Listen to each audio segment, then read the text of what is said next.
हमारे वृंदावन में एक स्थान है कोकिल साई। वहां के महाराज जी तो अपने ठाकुर जी का किसी को दर्शन ही नहीं कराते थे।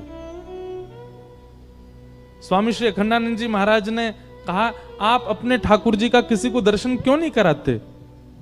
तो कोकिल साई कहते, बोले संसारी लोग हैं, इन पे मांगना ही आता है, और छोटे छोटे प्रिया प्रियतम अपने नित्य निकुंज विलास में हैं। अब उनसे वो वैसे ही इतने संकोच में रहते हैं, और हम लोग जाके उनसे कुछ मांग लेंगे तो और कितने संकोच में आ जाएंगे। इसलिए भैया हमारा वृंदावन मांगवे को स्थान है ही ना है, देवे को स्थान है। स्वयं को दे दो। पूरी दुनिया में आप मांगिए। हमारे पंजाब में इतनी देवियां, इतने सुंदर सुंदर स्थान, हिमाचल में इतने सुंदर सुंदर स्थान महादेव के, देवियों के, सब पूरे भारत भरे पड़े इन स्थानों से। क्यों?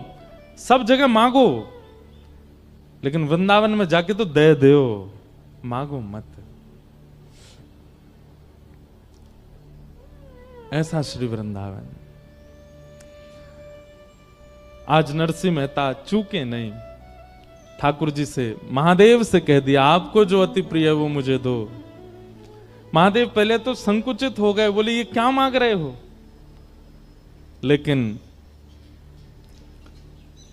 ये उनके पूर्व जन्म के भजन का प्रताप है। मुचकुंद के स्वरूप में किए गए भजन का ये बल था कि महादेव की कृपा हुई,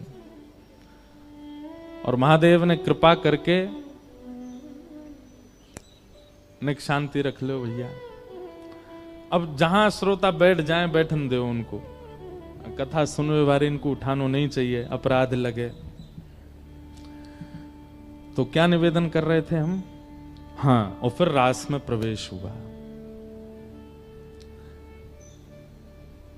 आज सुबह से विचार कर रहे थे कि महादेव की कृपा और किन पे हुई।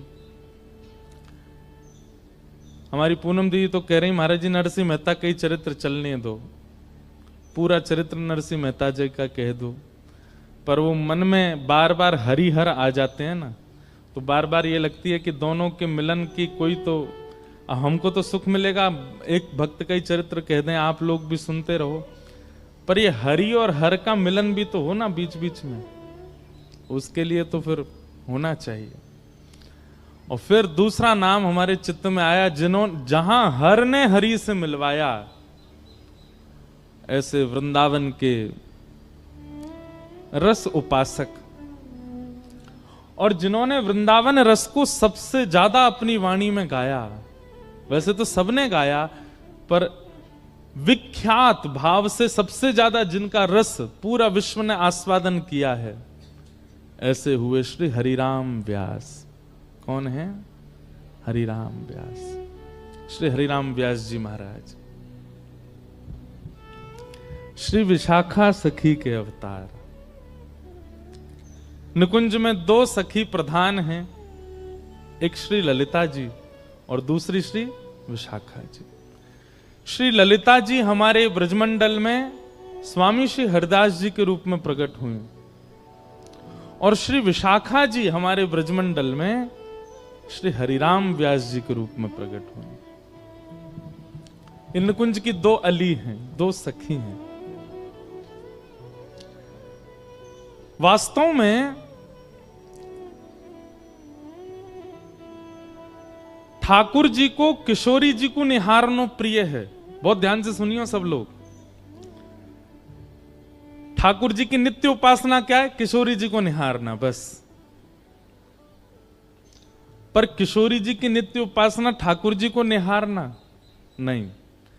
चाहती तो हैं, चाहती तो नित्य ठाकुर जी को निहारना है, पर ठाकुर जी इतने व्यस्त हैं कि किशोरी जी भी थोड़ा संकोच करती हैं। और दूसरी बात, दूसरा कारण हमारे ब्रज का आ जाता है कि किशोरी जी चाहती तो ठाकुर जी को निहारना है, लेकिन कहीं ठाकुर जी ज्यादा फूल नहीं जाएं, ज्यादा कहीं इतरान नहीं लग जाएं, इसलिए जानबूझ के निहारती नहीं है। ठाकुर जी हमारे कैसे हैं? नेक अगर किशोरी जी बड़ाई कर दें तो ठाकुर जी फूले नहीं समा में। नेक अगर ज्यादा निहारन लग जाए तो ठाकुर जी स्वयं ही काजर लेके हमें अपनी बिंदी लगा ले, मुझे नजर लग जाएगी आपकी।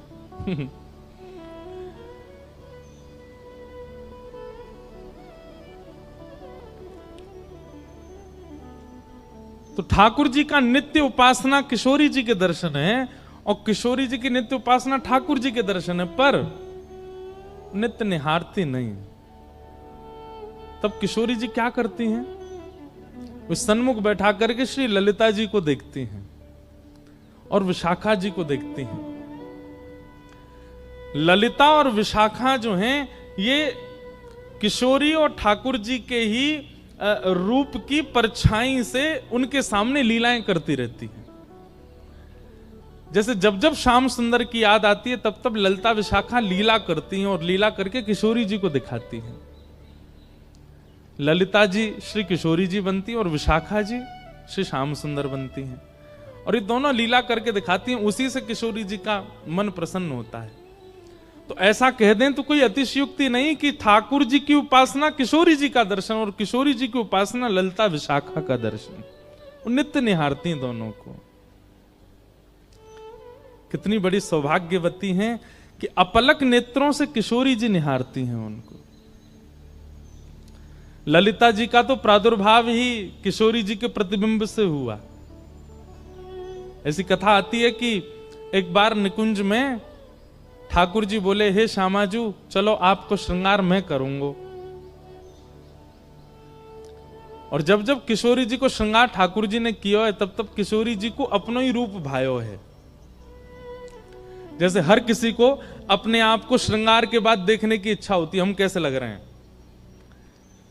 अन्य दिन तो सखियां तैयार करती हैं, कभी कीर्ति मैया श्रृंगार करती हैं, कभी श्री जी स्वयं भी श्रृंगार करती हैं, परंतु अन्य दिन तो किशोरी जी स्वयं को श्रृंगार करके प्रतिबिंब में देखती हैं, दर्पण में देखती हैं और फिर आगे लीला में चली जाती हैं। पर जिस दिन ठाकुर जी श्रृंगार करके जाते हैं किशोरी जी का, किशोरी जी प्रतिबिंब के सामने ही बैठी रहती हैं, स्वयं को ही निहारती हैं।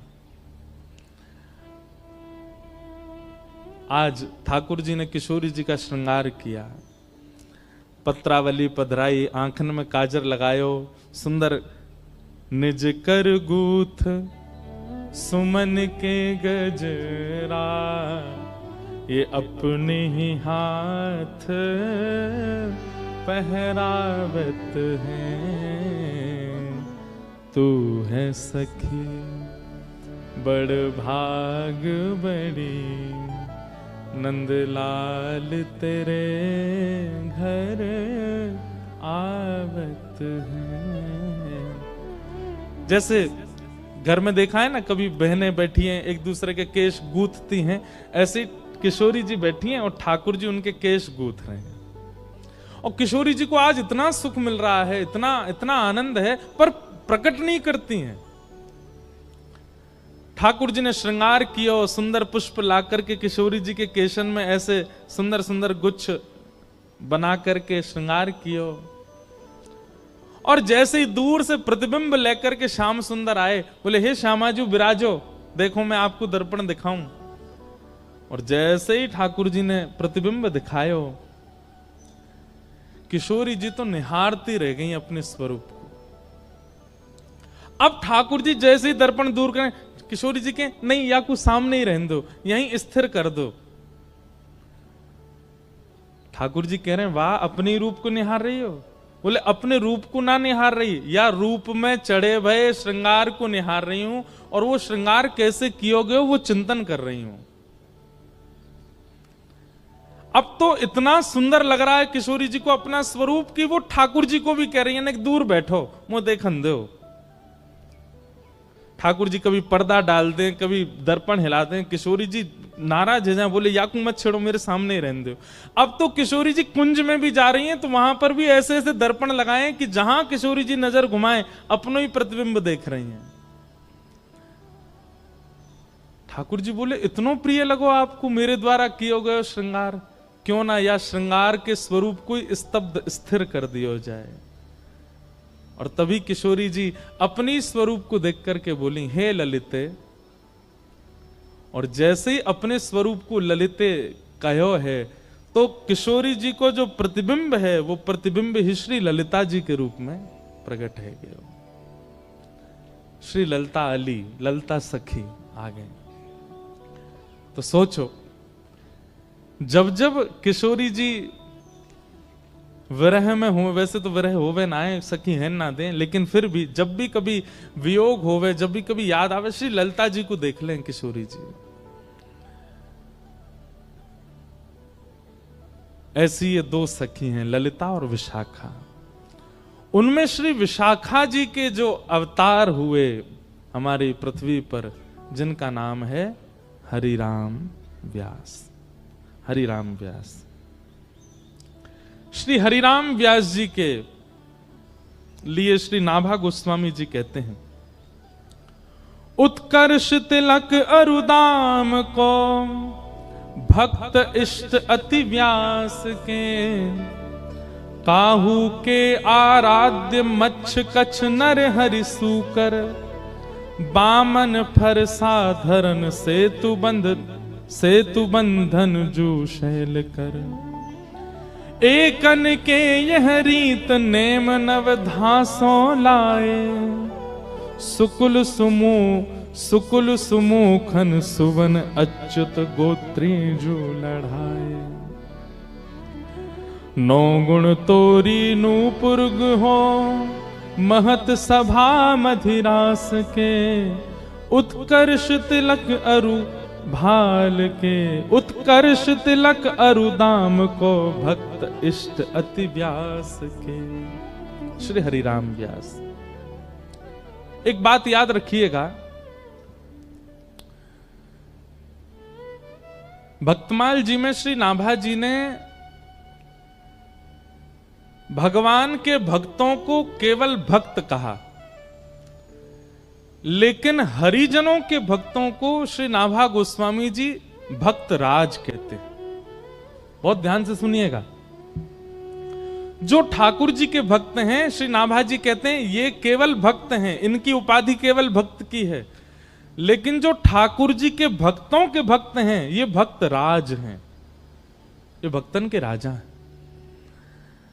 आप लोग अपने घर में प्रिया प्रियतम की सेवा करते हैं, लड्डू गोपाल की सेवा करते हैं, किशोरी जी की सेवा करते हैं, आप केवल भक्त हो, और उनकी सेवा से ऊपर आपके लिए कुछ भी नहीं है तो आप भक्त हो। लेकिन अमृतसर में कोई ब्रजवासी आ जाए और आप मचल जाओ, आपके नेत्र तड़पने लग जाएं, आपको हृदय व्याकुल हो जाए, आपके मन में इच्छा हो कि बस कैसे हम जामे जाके उनके दर्शन कर आए, नए कुंते मिले आए, उनको अपने हाथ की कछु बनी सामग्री पवाए, उनके बैठ के दो वचन सुनियाए। ठाकुर जी से भी अति प्रेम यदि हरिजनों से है तो श्री नाभा जी आपको भक्त राज कहेंगे, ये भक्तन के राजा। और एक बात हम आपसे स्पष्ट कह दें, ठाकुर जी से प्रेम करना सहज है, पर हरिजनों के प्रति प्रेम होना ये सबसे कठिन है। हरिजनों से प्रीति नहीं हो पाती, हरिजनों के प्रति वैसा प्रेम नहीं हो सकता। और वाक्य लैया भी अगर आपको प्रयास करना हो, देखो एक बात हमारी बात बहुत ध्यान से सुनिएगा, एक तो सामने कैमरा वाले भैया ने बैठ जाओ, अगर तुम्हारो कैमरा स्थिर है गो तो हमें देखे ही ना रहे बेचारे। जय हो। तो ठाकुर जी की सेवा बहुत सरल है। सवेरे 7 बजे मंगला करते हो, किसी दिन 8 बजे कर दोगे तो ठाकुर जी नाराज नहीं होंगे, और काऊ दिना 5 बजे ही कर दोगे तो भी ठाकुर जी नाराज नहीं होंगे। ठाकुर जी को राजभोग में कढ़ी चावल खवा दो तो भी ठाकुर जी राजी हैं, ठाकुर जी को केवल दही भात खवा दो तो भी राजी हैं, कुछ नहीं तो दूध को भोग लगा दो तो राजी हैं। रात में शयन के समय ठाकुर जी को भोग लगाओ तो राजी, नहीं भोग लगाओ दूध धरा के, नहीं तो चना चनौरी मिश्री लगा दो तो भी राजी। सुबह दो सेज पे तो राजी, नहीं सुबह भूल गए ठाकुर जी बैठे हैं खुद सो गए तो भी बेचारे राजी, कुछ नहीं कहेंगे। ठाकुर जी की सेवा तो बहुत सरल है, बहुत सहज है, उसमें तो आपको परिश्रम करना ही नहीं पड़ता है। पर हरिजनों की सेवा,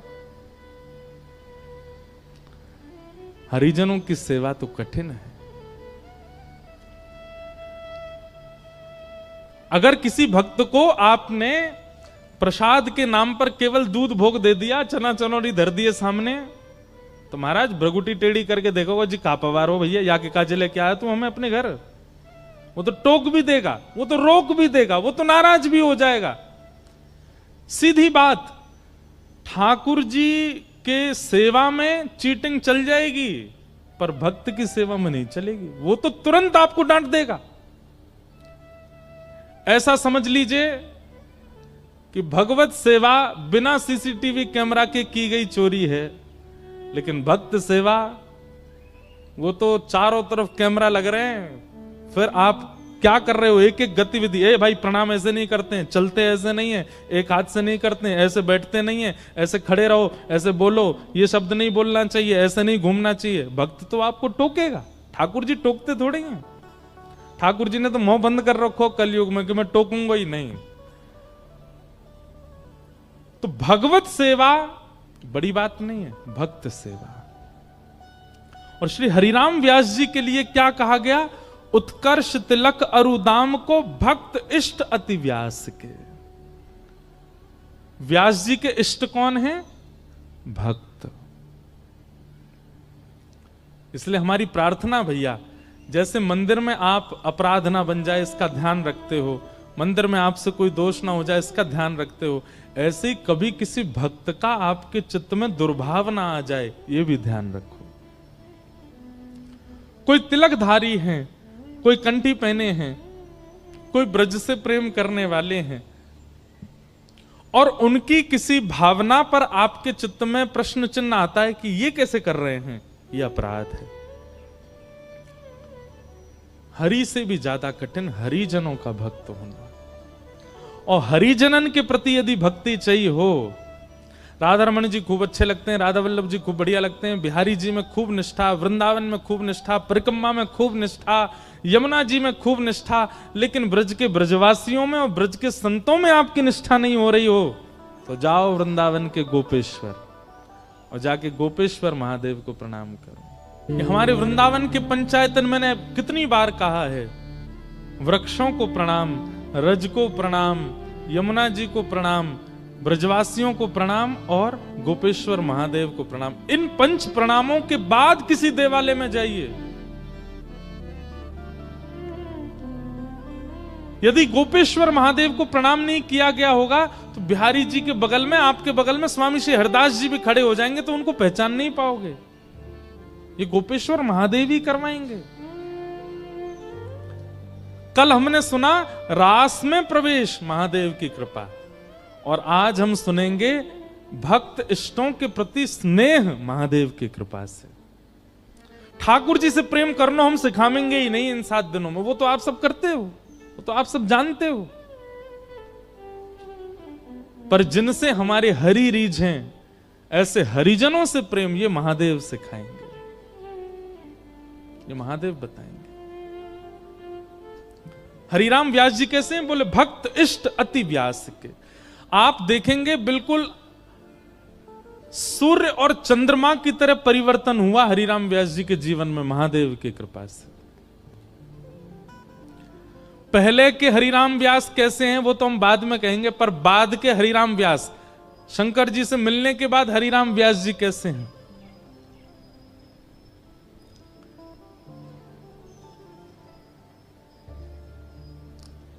हरिराम व्यास जी संतों की खूब सेवा करते थे, और हरिराम व्यास जी के ठाकुर जी कौन से हैं, जुगल किशोर को लाड़ लड़ायो, नवल कुंज ही माहे, कुंज निकुंजन की रज धारे, व्यास युगल यश गाए, वृंदावन प्यारो वृंदावन, श्री वृंदावन। आप लोग आश्चर्य करेंगे, और ये हम किसी के इष्ट को या किसी परंपरा को हम कोई गलत नहीं बोल रहे हैं, पर हमारे वृंदावन के सप्त निधियों में जितने भी ठाकुर प्रकट हुए सब एक एक ही प्राप्त हुए। रूप गोस्वामी को गोविंद देव मिले, सनातन गोस्वामी को मदन मोहन मिले, गोपाल भट्ट गोस्वामी जी को राधा रमण मिले, और कौन से रह गए बीच में हैं, हितरवंश महाप्रभु जी को राधा वल्लभ जी मिले,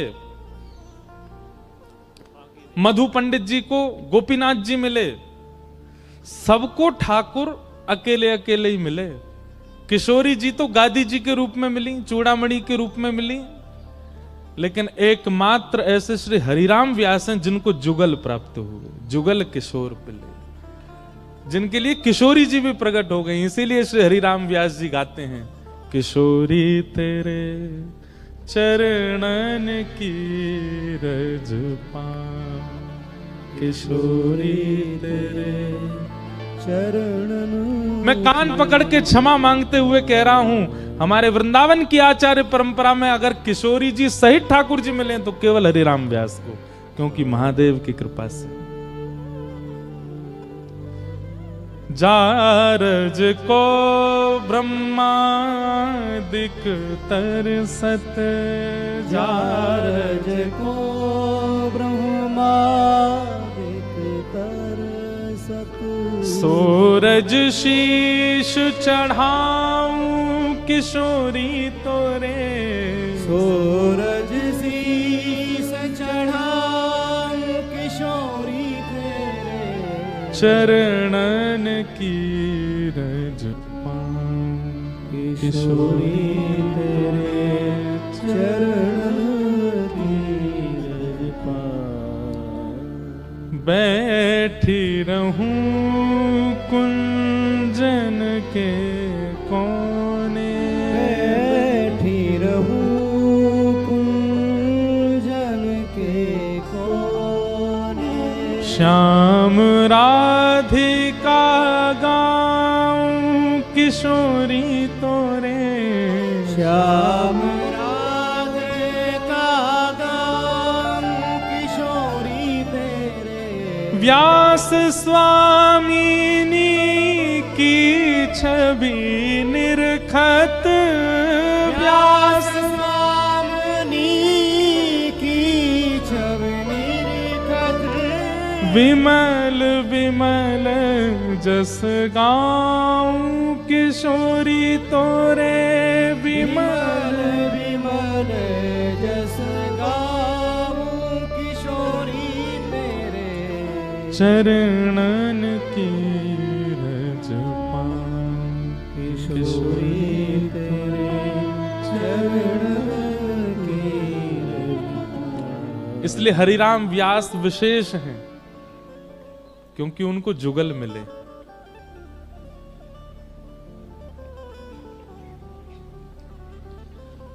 तो श्री विशाखा जी ये प्रकट हुई कलयुग में हरिराम व्यास जी के रूप में, और आपका जन्म हुआ ओरछा के एक शुक्ल परिवार में, एक दिव्य ब्राह्मण कुल में आपका जन्म हुआ।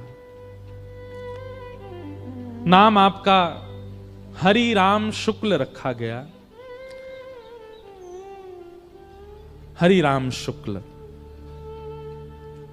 हमने पूरा चरित्र लिख भी रखा अपने पास, आज सुनाते हैं प्रेम से। अच्छा, कई लोग ना वो बहुत जल्दी आके बैठ जाते हैं कथा में, आगे आगे बैठ जाते हैं, फिर बीच में उठ के जाते हैं। ऐसों से हमारी प्रार्थना कि आप जिनको जल्दी जाने का होता है ना, 6-7 बजे जिनको जाना ही है, वो पीछे ही बैठ जाए करो। आप कब आए कब गए किसी को पता नहीं चले, लेकिन जो बेचारे पूरी कथा सुनने के भाव से बैठे उनको विक्षेप नहीं हो। अवर और प्रवर 2 प्रकार के श्रोता बताए गए भागवत जी में। व्यास के आने से पूर्व आवे और व्यास के जाने के बाद जावे, उसी को प्रवर श्रोता कहते। हम हैं तो बालक ही, यहां से नीचे तो हमें खूब आप जो है गले में गलवैया डाले घूमो, लेकिन जब मंच पे बैठते हैं उतनी देर व्यास हैं, उतनी देर आपको ये बात तो याद रखनी चाहिए कि आप कम से कम व्यास के जाने के बाद जाओ। तो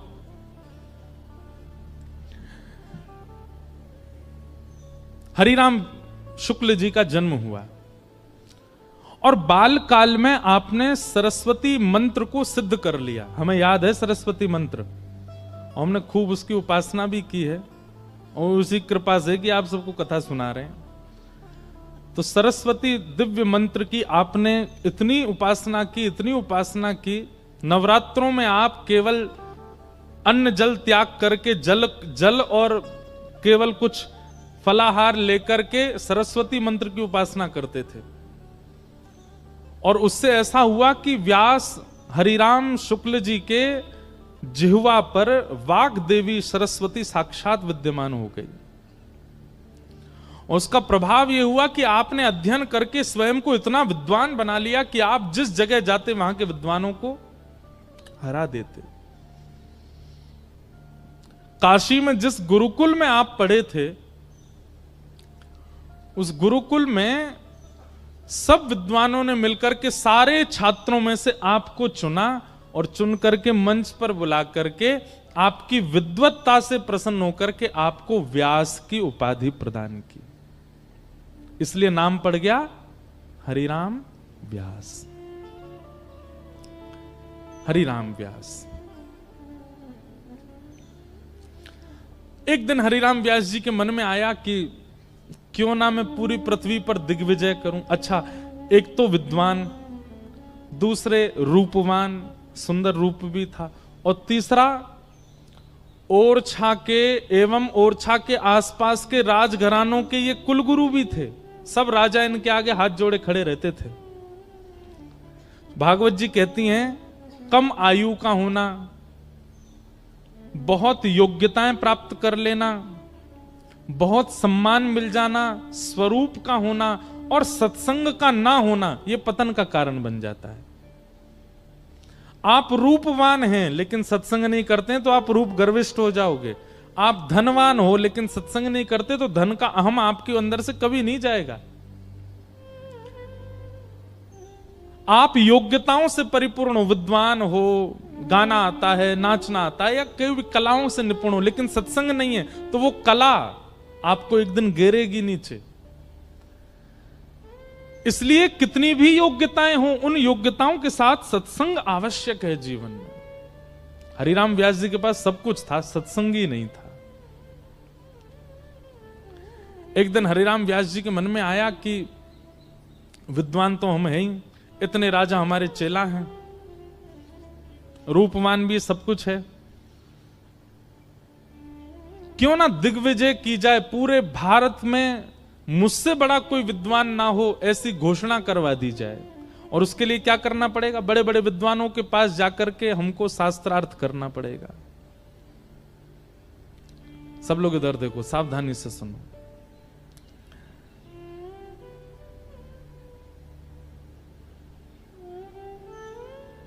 तो उस समय पर ये छपाई मशीन तो होती नहीं थी, तो हरिराम व्यास जी स्वयं ग्रंथ लिखते थे। गुरुदेव से सुना हुआ ग्रंथ याद करके फिर उस ग्रंथ को पूरा आद्योपांत लिखते थे।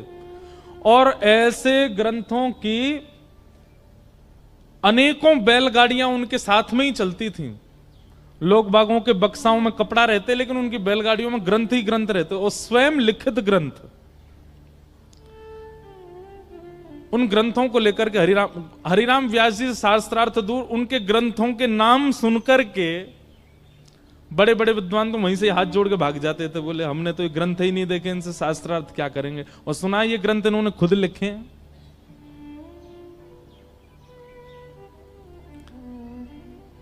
बाल्यकाल में आप लोगों ने एक चतुर ब्राह्मण की कथा सुनी होगी, उसका नाम था तेनालीराम। सुनी? याद किसी को भी नहीं होगी कोई कथा, पर तेनालीराम की कथा सबने सुनी है। तेनालीराम एक बार एक राजा के यहां गए, और वहां राजा के यहां एक बहुत बड़ा कोई विद्वान आया, और उसने पहले से ही अपने शिष्यों को भेज करके कहा कि हम राजा को कह दीजिए हम उसके यहां के विद्वानों को हराने आ रहे हैं और उसके कुलगुरु बनने आ रहे हैं।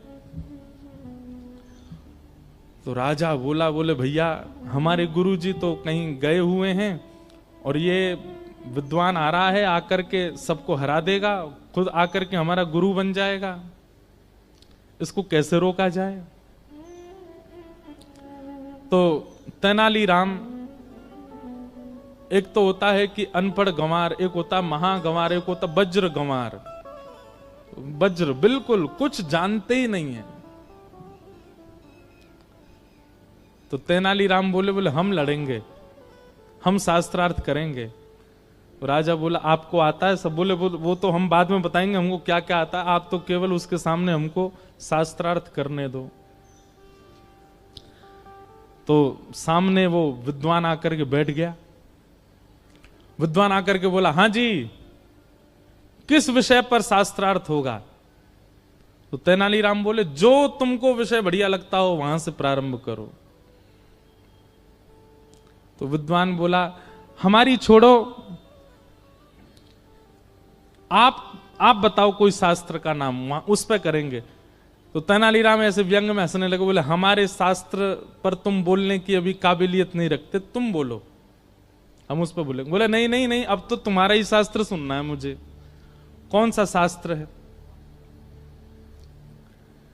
तो तेनालीराम बोले, ठीक है, तो हम बता दें? बोले, हां।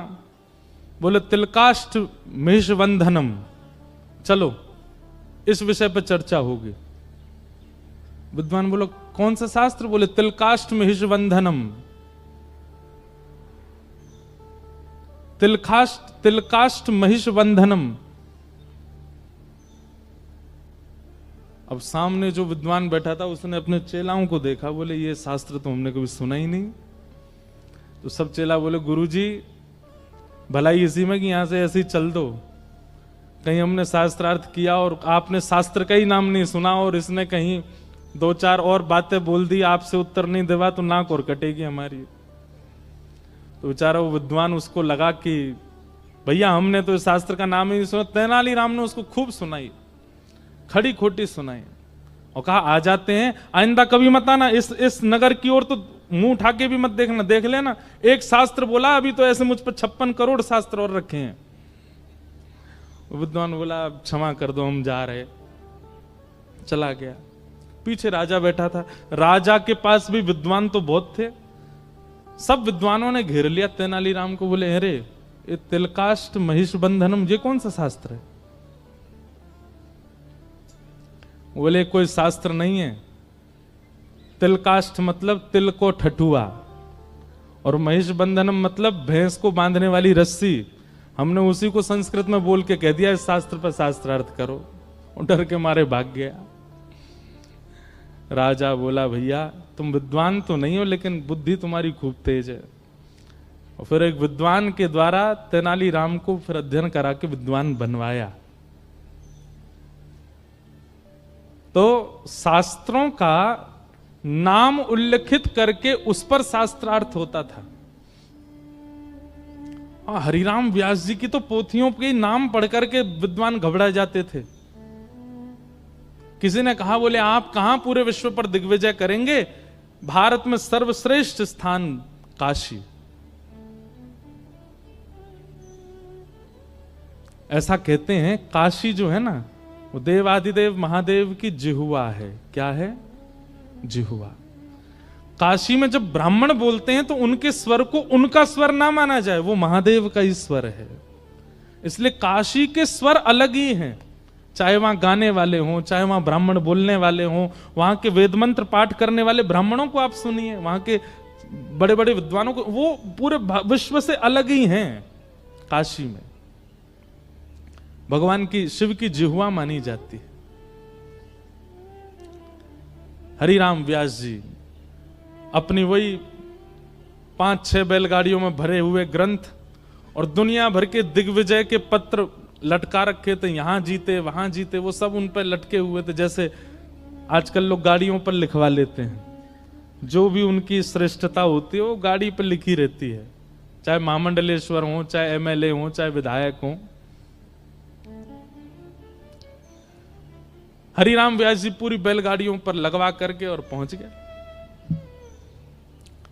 सब ब्राह्मण समझ गए, बोले, भैया ये हरिराम व्यास को, व्यास से जीतना सामान्य बात नहीं है, ये बहुत विद्वान है। वाग्देवी सरस्वती की कृपा है इनके ऊपर, इन्होंने सरस्वती मंत्र को अभिमंत्रित कर रखा है, इनकी जिह्वा पर सरस्वती नर्तन करती है, कैसे जीतेंगे हम इनसे? सब ब्राह्मण व्याकुल होकर के देवाधिदेव महादेव शंकर के पास गए और कहा कि हे महादेव, हमारी हार हो हमें स्वीकार, पर काशी की हार, ये तो आपकी हार मानी जाएगी ना, क्योंकि यहां तो सब ब्राह्मण आपकी वाणी है, कृपा कीजिए। सब ब्राह्मणों ने जाकर के प्रार्थना की कि हे महादेव, अब आप ही हमारी रक्षा करो। हरिराम व्यास आ रहे हैं। हरिराम व्यास जी की शोभा यात्रा निकली महाराज, पूरा काशी पुष्प भी बरसा रहे हैं, तो थर थर कांप करके बोले कि अब ये हरा के जाएंगे हमको।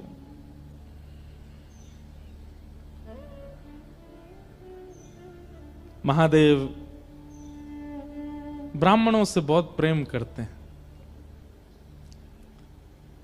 बंधुओं, ब्राह्मणों से प्रेम करने का कारण भी, मैं कोई जाति विशेष पर बोलूं ऐसा मेरा भाव नहीं, पर ब्राह्मण की जीविका ठाकुर जी ही हैं। वो ठाकुर जी को गाता है, ठाकुर जी को भजता है, ठाकुर जी को तैयार करवाएगा ब्राह्मण, ठाकुर जी पे पुष्प चढ़वाएगा ब्राह्मण, ठाकुर जी की आराधना करवाएगा ब्राह्मण, ठाकुर जी के सब क्रियाकलाप इस संसार में करता ही ब्राह्मण है। तो उससे प्रेम होना सहज है ठाकुर जी का, भले ही उससे अपना घर चलाता है, लेकिन ठाकुर जी का सबसे ज्यादा ध्यान ब्राह्मण ही रखते हैं, इसलिए ठाकुर जी को बहुत प्रिय है।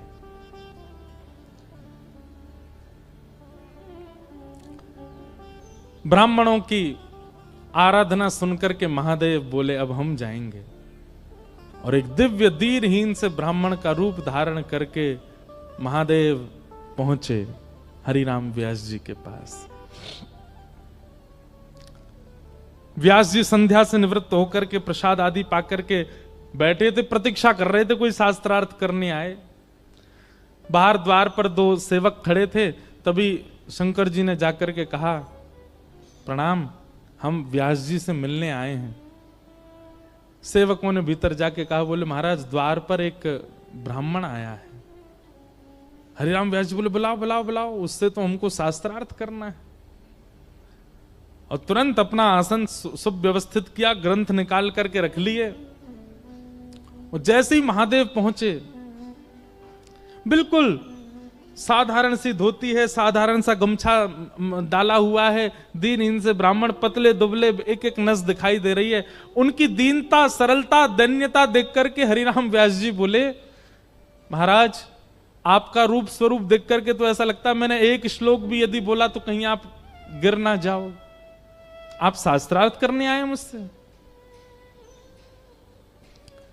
महादेव बोले नहीं नहीं, हम शास्त्रार्थ करने नहीं आए, हमने पूरे काशी में आपकी प्रशंसा सुनी, आप बड़े विद्वान हैं, आपके पास सारे प्रश्नों के उत्तर हैं, सारे ग्रंथ आपको कंठस्थ याद हैं। हम तो अपनी एक जिज्ञासा लेकर के आए हैं आपसे पूछने। हरिराम व्यास जी बोले पूछो। बोले महाराज आप इतने विद्वान हैं, ये बताइए अत्यंत विद्या प्राप्त करने के बाद उस विद्या का फल क्या मिलता है? विद्वान होने के बाद उसका फल क्या मिलता है? जैसे धनवान होने के बाद इच्छाओं की पूर्ति, कुछ चाहो वो इच्छा पूरी हो जाती है, ऐसे विद्वान होने के बाद उसका फल क्या मिलता है? हरिराम व्यास जी बोले कोई पूछने की बात है? विद्या ददाति विनयम, विद्या से विनय आता है, विद्या से दीनता आती है, और सबसे बड़ी बात विद्या से विवेक प्राप्त होता है। विवेक किसे कहते हैं? सही और गलत की पहचान, इसको विवेक कहते हैं। बहुत ध्यान से सुनिएगा, एक कैसा ट्रांसफॉर्मेशन है हरिराम व्यास जी के जीवन में। कहां वो पूर्व के हरिराम व्यास और कहां वो बाद के हरिराम व्यास? महादेव की कृपा। हरिराम व्यास जी बोले विवेक होता है, विद्या से विवेक की प्राप्ति होती है। अच्छा, विवेक किसको कहते हैं? बोले सही और गलत की पहचान, इसको विवेक कहते हैं। महादेव बोले तो इसका मतलब आपको भी विद्या का फल नहीं मिला? हरिराम व्यास जी बोले मतलब? बोले मुझे आपका विवेक विवेक सा लगता नहीं है। क्यों? क्योंकि आपने अपनी विद्या से, आपने अपनी विद्वत्ता से अपनों से नीचों को हराना उचित समझा है, ना कि उस विद्वत्ता से किसी का भला करना।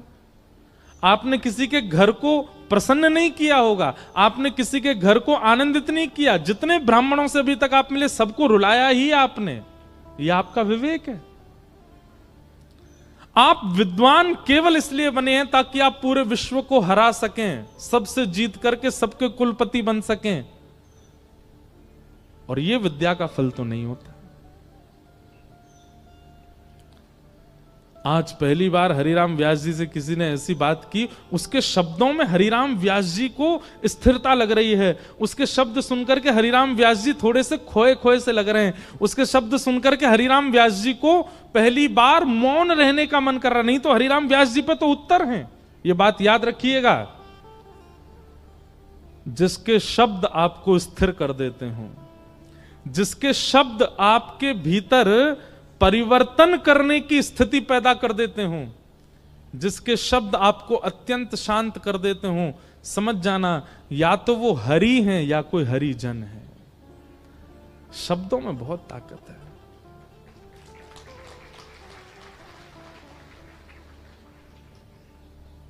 अगर मुझसे पूछा जाए पूरे विश्व को कौन चला रहा है, तो शब्द। यहां जितने लोग बैठे हैं, कई लोग अपने जीवन में बहुत उपलब्धियां प्राप्त कर लेंगे शब्द की कृपा से। कई लोग अपने जीवन में वृंदावन की प्राप्ति कर लेंगे शब्द की कृपा से। कई लोग अपने जीवन में विरक्तता को प्राप्त कर लेंगे शब्द की कृपा से। और क्षमा कीजिएगा, कई लोग दुष्ट बन जाएंगे, कई लोग राक्षस प्रवृत्ति के हो जाएंगे, वह भी शब्द से। शब्द। हरिराम व्यास जी ने तुरंत हाथ जोड़े, बोले महाराज मुझे तुरंत सत्य बताइए, आप कौन हो? आप कोई सामान्य नहीं हो, आपका परिचय क्या है? और जैसे ही कहा आपका परिचय क्या है, इतने में ही जटा जूट धारी, त्रिपुंड मस्तक पर लगा है, त्रिनेत्रम त्रिशूल हाथ में लेकर के, गले में सर्पों की माला, आहा चिदानंद रूप शिवोहम शिवोहम चिदानंद रूप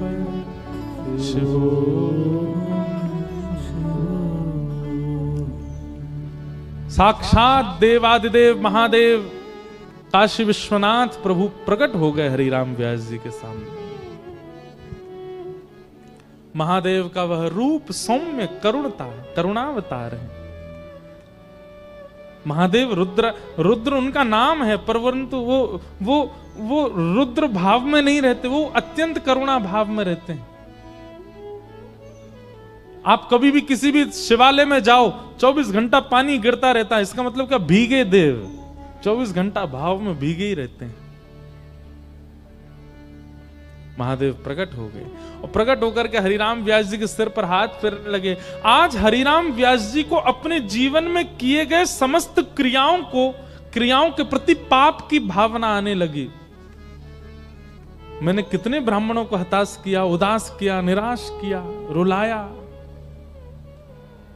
आज तक नहीं समझ पाया कि मेरी विद्वत्ता का कारण क्या होना चाहिए। आज महादेव प्रकट हो गए, चरणों में लिपट गए, बोले प्रभु कृपा करो।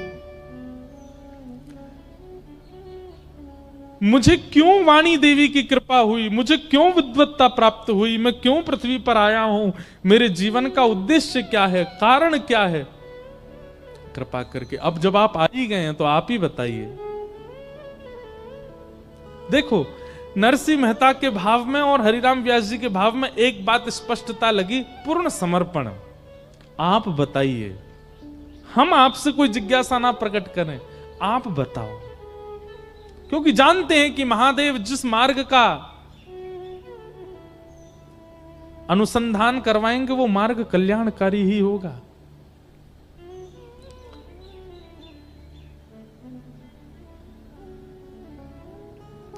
महादेव हाथ फेर करके हरिराम व्यास जी से कहते हैं, व्यास जी, उमा कहूं मैं अनुभव अपना, सत हरि भजन जगत सब सपना, सत हरि भजन जगत सब सपना। हे हरिराम व्यास, इस संसार में कितनी भी उपलब्धियां प्राप्त कर लो, तुम हमेशा अपने आप को अपूर्ण ही समझोगे। चाहे कितनी भी विद्वत्ता आ जाए, चाहे कितना भी धन आ जाए, कितना भी ऐश्वर्य आ जाए, कितनी भी योग्यताएं जीवन में आ जाए, आपको परिपूर्णता का अनुभव कभी नहीं हो सकता, क्योंकि ये सपना है और सपना कभी पूर्ण नहीं होता, वो अपूर्ण ही रहता है। ठौर तो केवल एक ही जगह मिलती है, स्थिरता तो केवल एक ही जगह मिलती है, चित्त को शांति और विश्राम तो एक ही जगह मिलता है। कहां? हरि चरणारविंदों में। और व्यास जी, तुम कोई सामान्य जीव नहीं हो, तुम कोई सामान्य मानव नहीं हो, तो कौन हो? अरे नेत्र बंद करो, विचार करो, अपनी पूर्व की लीला का दर्शन करो। और हरिराम व्यास जी ने जैसे ही नेत्र बंद करके देखा, जैसे स्मृति में आया, तो क्या पाया? स्वयं को निकुंज में श्री विशाखा अली के रूप में देखा। महादेव ने दर्शन कराया कि तुम तो पूर्व की विशाखा सखी हो। ये व्यास बनना और पूरे विश्व को पराजित करना, ये तुम्हारा स्वरूप नहीं है। तुम्हारा स्वरूप तो वृंदावन को प्रतिष्ठित करना है। वृंदावन की महिमा बढ़ाने के लिए ठाकुर जी ने तुमको इस पृथ्वी पर भेजा है। हे विशाखा, हे हरिराम व्यास, अपनी विद्वत्ता से वृंदावन चंद के यश को गाओ, श्री युगल सरकार के यश को गाओ, और सबसे बड़ी बात, वृंदावन के यश को गाओ।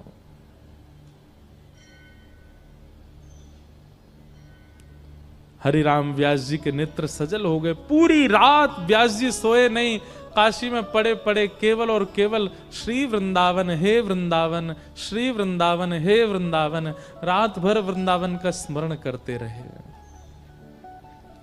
सुबह उठते ही सबसे पहले गए ओरछा। क्यों? अब देखो, बहुत सावधानी से सुनिएगा। महादेव की जब आज्ञा हो गई थी कि वृंदावन जाओ, तो सीधे वृंदावन क्यों नहीं गए? हरिराम व्यास जी के मन में अब आत्मग्लानि हो रही है कि मैंने इतना समय व्यतीत कर दिया बिना वृंदावन गए। मेरी करीब 30-35 वर्ष की आयु हो गई और मैं अभी तक वृंदावन नहीं गया। अब मैं किस मुंह से सीधे वृंदावन चला जाऊं? मैं मेरी श्यामा जी को, अपनी किशोरी जी को, जबकि उन्हीं की सखी हैं, उनको कैसे मुख दिखाऊं कि मैं धराधाम पर आकर के यहाँ की माया में इतना तल्लीन हो गया कि भूल ही गया कि मैं तो नित्य सहचरी हूं। अब किसी गुरु के जैसे अपराध करने के बाद में ये होता है ना, कोई बड़ा हमारी होड़ लेवे, कोई बड़ा हमारी साइड लेकर के हमारे आगे आगे चले और हमारी वो हमारी थोड़ी अर्जी लगा दे कि इसको क्षमा कर दो। तो अब गुरु की इच्छा, आज पूरे विश्व का गुरु बनने वाला स्वयं शिष्य बनना चाह रहा है। हरिराम व्यास जी के मन में आ रही है, कोई गुरु जी जीवन में आ जाएं, उन गुरु जी के साथ वृंदावन जाएंगे, अकेले नहीं। अब हरिराम व्यास जी अंतर्मुखी हो गए। अब ज्यादा मन में कोई और चिंतन नहीं चलता है, केवल वृंदावन जाना है, वृंदावन जाना। बड़े बड़े राजा आते हैं, आकर के अपनी लाखों के जवाहरात उनके चरणों में अर्पित कर देते हैं, पर हरिराम व्यास जी को अब कोई मान सम्मान भाता नहीं, अब तो केवल वृंदावन जाना। एक दिन वेतवा नदी के तट पर सुबह सुबह हरिराम व्यास जी बैठे थे और तभी वहां एक नवल रामदास नाम के एक भक्त बैठ करके पद गा रहे थे।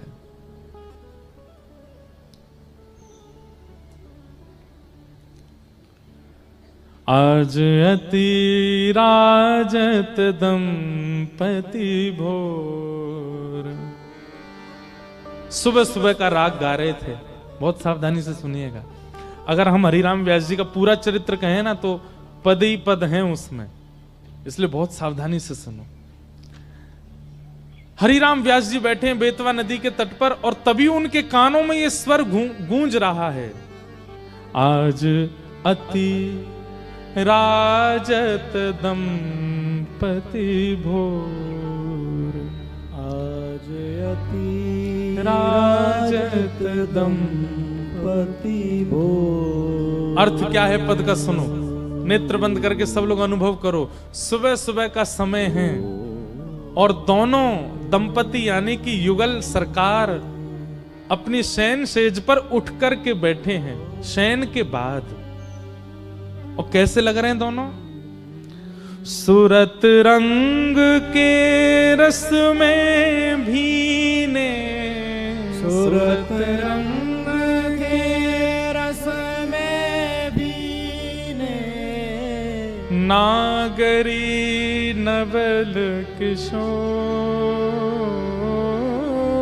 नागरी नवल किशोर, आज अति राजत दंपति भोर, आज अति राजत दंपति भोर। आसन पर भुज दिए विलोकत, आसन पर भुज दिए विलोकत। एक दूसरे के गले में गलवैयां डाल रखी है श्री राधा वल्लभ बिहारी जी ने, और एक दूसरे के मुखमंडल को देख रहे हैं। आसन पर भुज दिए विलोकत, आसन पर भुज दिए विलोकत, इंदु वदन विवियोर, इंदु बदन विवियो, करत पान रस मात परस्पर, करत पान रस मात परस्पर, लोचन त्रसित चकोर, लोचन त्रसित चको। मानो श्री हरिराम व्यास जी को प्रत्यक्ष दिखने लगा। एक सेज पर युगल बैठे हैं, एक दूसरे के गले में गलवैयां डाले, एक एक अंग को मानो ऐसे पी रहे हों जैसी प्यासी जिह्वा जल का पान कर रही हो। नेत्र नेत्रों को देख रहे हैं, नासिका नासिका के सन्मुख है, गले में गलवैयां हैं, एक दूसरे मानो जैसे एक श्याम वर्ण गौर वर्ण एक दूसरे में बस अभी मिल ही जाएंगे क्या। हरिराम व्यास जी को बेतवा नदी ओरछा में बैठे बैठे दिखने लगा यह प्रत्यक्ष शब्द झकझोर रहे हैं हरिराम व्यास जी के हृदय को।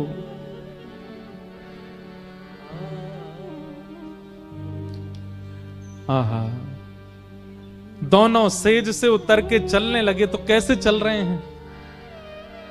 पग डगमगत चलत बन बिहरत, पग डगमगत चलत बन बिहरत। जैसे कोई सुबह उठते ही सीधी चाल नहीं चल पाता, और ठाकुर जी तो वैसे ही टेढ़ी चले, और सुबह सुबह उठ के तो जन कितनी टेढ़ी चलते होंगे। और सुबह सुबह जब उठता है ना व्यक्ति, तो वो पूरी पूरी चाल पूरे पूरे चरण नहीं बढ़ाता, धीमे धीमे चरण, थोड़ी उसकी गति जो है वो धीमी होती है। कैसे लग रहे हैं दोनों कि पग डगमगत चलत बन बिहरत, पग डगमगत चलत बन बिहरत, रुचिर कुंज घन घोर, रुचिर पुंज घन घोर। जय श्री हित हरिवंश लाल ललना मिल,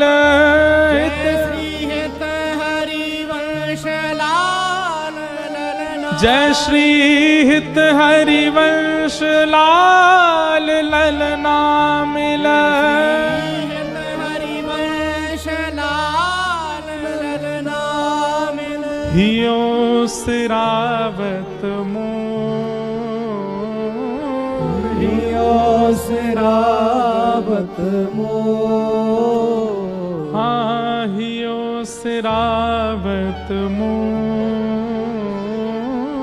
हियो सिरावत मोर। आज अति राजत दंपति भोर, आज अति राजत दंपति भोर।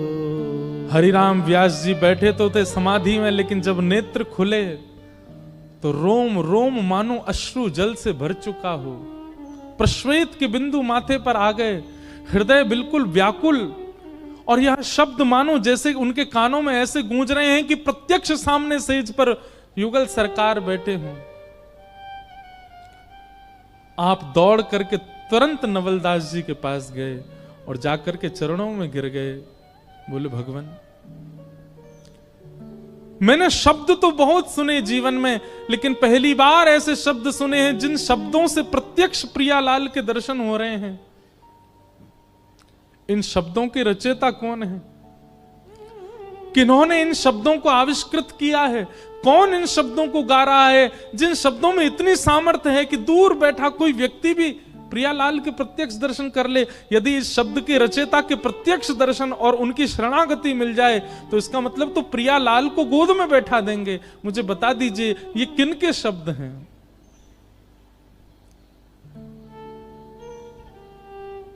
नवलदास जी मंद मंद मुस्काने लगे और कहे, व्यास जी ध्यान से सुनो। जय श्री हित हरिवंश लाल ललना मिल, जय श्री हित हरि, जय श्री हित हरिवंश लाल ललना मिल,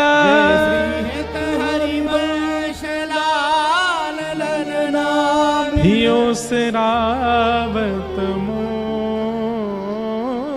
हियो से रावत मोर। ब्रज वृंदावन में श्री राधा वल्लभ लाल जी को विराजमान जिन्होंने किया है, ऐसे जिनके कृपा पात्र से मैं इस भाव को गा रहा हूं, ऐसे श्री हितरवंश महाप्रभु, उनका यह भाव। हरिराम व्यास जी ने अब विचार नहीं किया। मैंने बंधुओं कथा में कहा है कि वृंदावन आपको आमंत्रित कर रहा है, इसके 3 संकेत मिलेंगे। पहला संकेत, स्वप्न में वृंदावन की स्मृति। दूसरा संकेत, वृंदावन से किसी ब्रजनिष्ठ ब्रजवासी या फिर किसी वैष्णव का आपके नगर में आगमन। और तीसरा, वृंदावन का कोई प्रसाद आपको प्राप्त हो जाना। ये 3 स्थिति यदि हो, स्वप्न में वृंदावन, नगर में ब्रजवासी का आगमन और आपकी जिह्वा पर या आपके कानों में ब्रज का कोई प्रसाद उड़ेल दे, ये 3 स्थिति एक साथ यदि बने तो समझ जाइए वृंदावन आपको आमंत्रित कर रहा है। तुरंत जाइए वृंदावन। हरिराम व्यास जी नित्य स्वप्न में वृंदावन का दर्शन करते हैं, और आज नवलदास जी के आगमन से एक ब्रज का निष्ठ व्यक्ति उनके नगर में आ गया और श्री हितरवंश महाप्रभु के रचित यह भोर का पद गाकर के उन्होंने प्रसाद दे दिया। अब हरिराम व्यास जी रुके नहीं, जिस अवस्था में थे तुरंत वृंदावन की ओर निकल पड़े।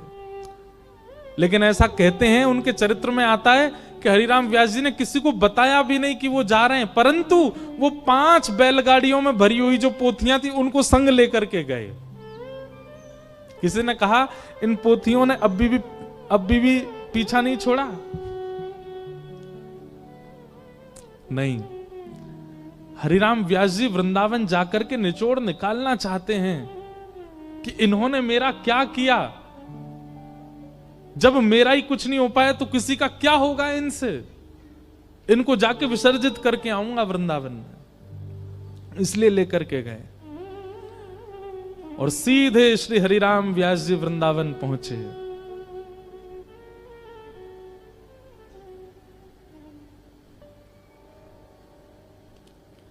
और वृंदावन में श्री राधा वल्लभ जी के मंदिर गए। राधा वल्लभ जी का दर्शन करके श्री हरिराम व्यास जी ने एक पद गाया।